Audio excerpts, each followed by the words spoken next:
Good morning. This is Father Stephen Kelly from St. John's Church in Detroit. We're continuing our series of daily morning meditations, where we generally look at one or another of the lessons that are assigned for morning or evening prayer, what is known as the daily office lectionary. And boy, today things really get amped up a whole nother level as we are celebrating Palm Sunday, that week before the great feasts of Good Friday, and then, of course, Easter Day next week.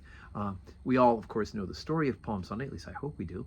Jesus' triumphal entry into Jerusalem and the beginning of what would be ultimately his last week of earthly ministry.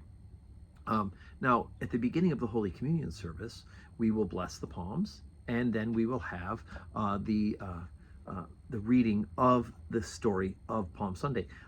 Interestingly, one of those stories, the Mark version, is actually also assigned for morning prayer. So we're going to go ahead and we'll read the first lesson from the book of the prophet Zechariah. Rejoice greatly, O daughter of Zion. Shout, O daughter of Jerusalem. Behold, thy king cometh unto thee. He is just, and having salvation, lowly, and riding upon an ass, and upon the colt, the foal of an ass.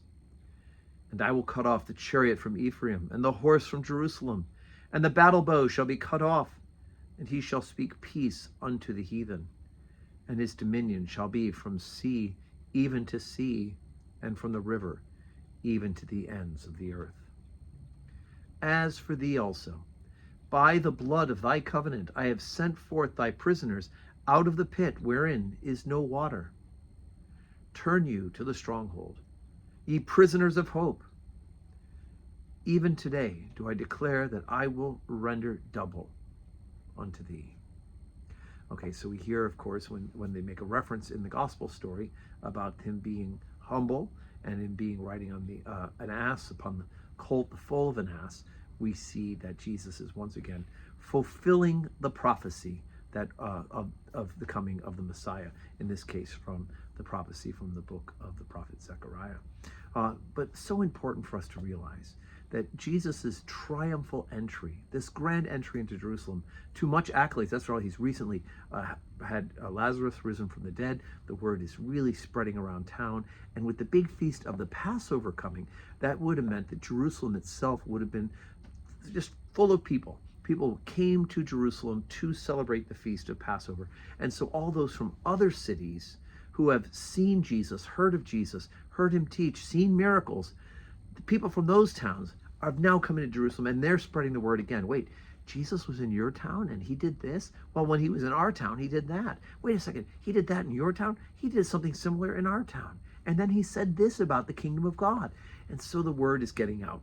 Hence, people began to believe that he would be the fulfillment of God's promise to send a Messiah. And so it is. They greet his entry into Jerusalem with great pomp and circumstance, as if they are welcoming a great king. And yet he's not coming on a big steed with great flowing garments and with a crown, but he is the humble man from Nazareth, the great prophet, and yet more than that, he is the King of Kings and Lord of Lords. So today for Palm Sunday, we have our regular service times: 7:30 morning prayer, you'll hear that, Rasan. 8 o'clock Holy Communion with blessing of palms and distribution of palms.